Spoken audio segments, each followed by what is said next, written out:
7:27. It is Monday, September 21st, 43 days into the most important election of our lives. And obviously, the passing of RBG on some level adds, I think, more of an incentive for us to win, to dedicate this election to the memory of RBG, because Donald Trump is the physical manifestation of everything she fought against.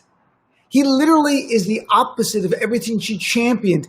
And I'm sure, like many of you, there was a range of emotion this weekend after she passed. I was live on my show Friday night when I got breaking news on my phone. Ruth Bader Ginsburg had passed. And it was like an out-of-body experience. I was having a conversation with a guest. I don't even know the words the guest was saying, but I couldn't believe it. And in time, I checked it online, and sure enough, it was sadly true. And over this weekend, like a lot of people, I'm sure you thought about it in all different ways, about her legacy, what she has done fighting for gender equality in this country, to now what happens if Donald Trump has a chance to appoint and confirm a radical right-wing justice. We're talking not normal, like radical right-wing. And obviously, the idea of a woman's reproductive rights are under attack. They would likely be overturned. Roe versus Wade, gone. The ACA, including coverage for pre-existing medical conditions, gone. A gutting of the Civil Rights Act, the same way Republicans gutted the Voting Rights Act, very likely. Gutting climate change laws and regulations, very likely. The idea of overturning marriage equality, it's possible. You can't rule it out with a 6-3 Supreme Court. If they find the right case, they can do it and say it should go back to the states. So the question was, how would people react? And I wasn't sure. I mean, I woke up about 5:30 in the morning, Saturday morning, just couldn't sleep anymore. And all I could think is about RBG and what's going to happen to our nation. And clearly the combination of Ruth Bader Ginsburg's passing and then Donald Trump, of all people, being the one who's trying to hypocritically confirm a justice, even though Mitch McConnell stopped President Obama from doing the same thing when Scalia died in February. Now they're doing it 46 days out. I wondered if it would animate Democrats. I wondered if it would get us more engaged and more focused, to stay even angrier. And sure enough, what we're seeing right now, and it could be measured objectively, is that's a big, big yes. Within, if you know Act Blue was the online platform. People could make donations very easily to any Democratic candidate they want, any Democratic cause.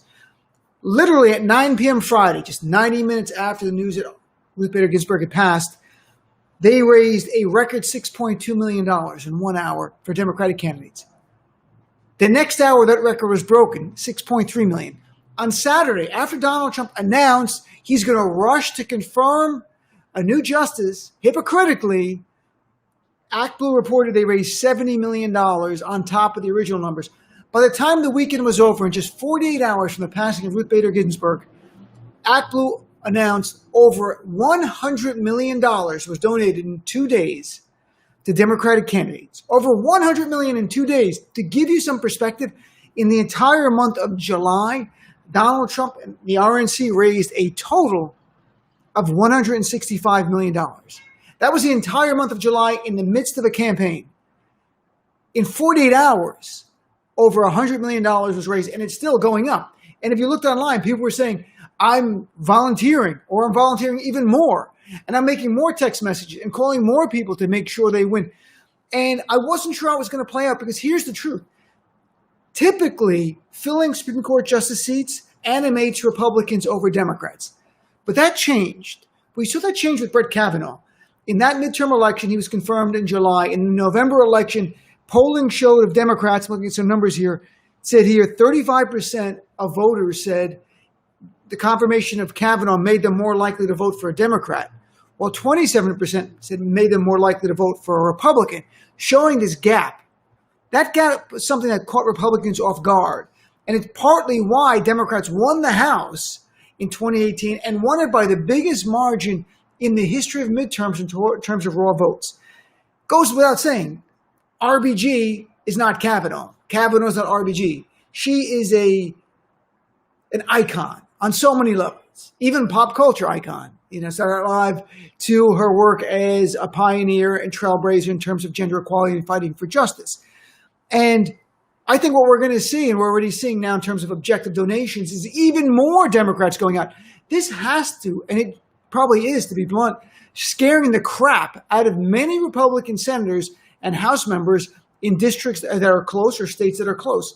And of course, one of the biggest flip-floppers, Lindsey Graham in South Carolina, who, if you haven't heard it, I'll play it in my show in 2016, when defending the idea of not filling Scalia's seat, saying, well, we're not doing it in the last 7 or 8 months of an election of a president, and you can hold me to that if a Republican president is there, and now he flip-flops because he's got no principles. He's got no core.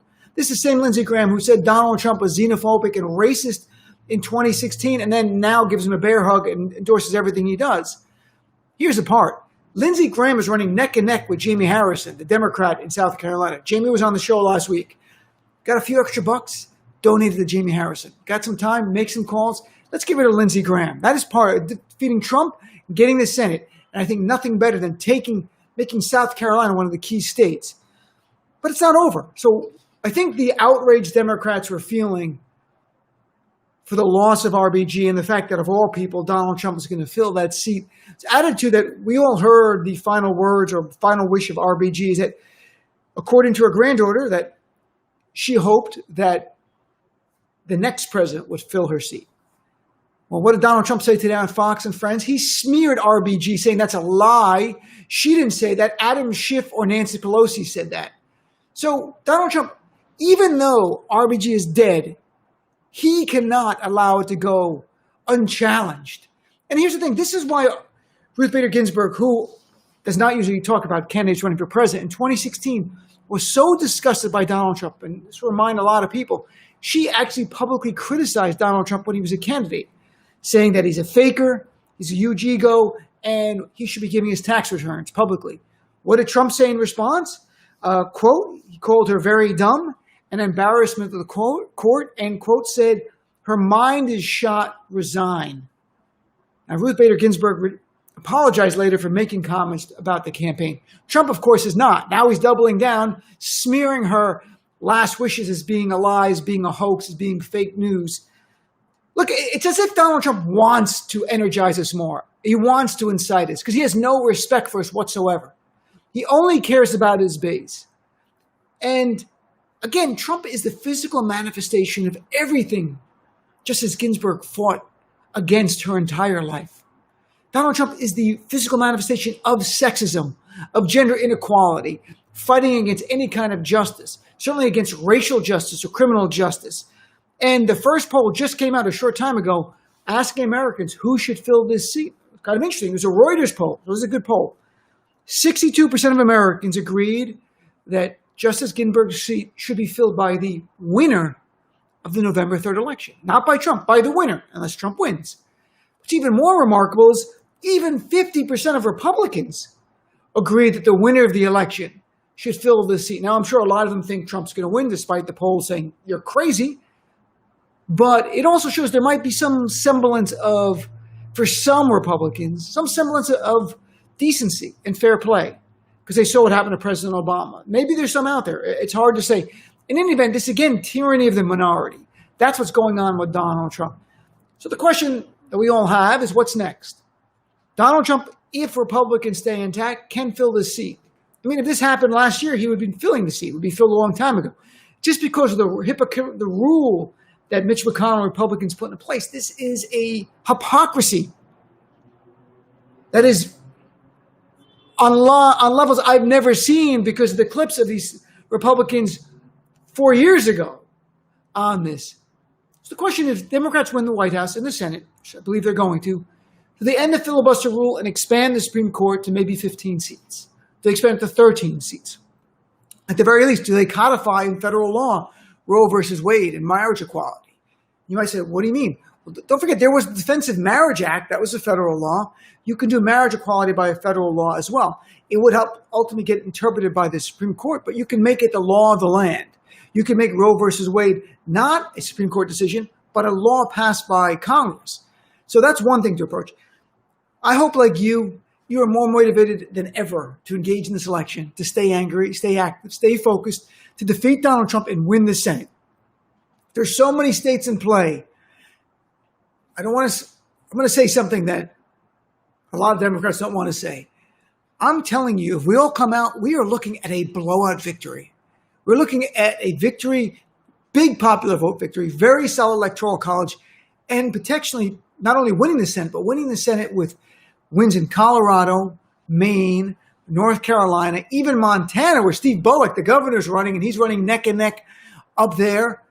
You've got other states that should never be in play. Arizona, I think we're going to win there as well. It's going to be big. It's all up to us. So tune into the show tonight. We'll go into more detail, and I'd love to hear from you. If you listen to SiriusXM, call up, join the conversation. If you don't, still, you're welcome to call the show. Go to SiriusXM.com. There's free trials there. You'll check it all out. Thanks for tuning in tonight's preview of the Dean Opie Donald Show.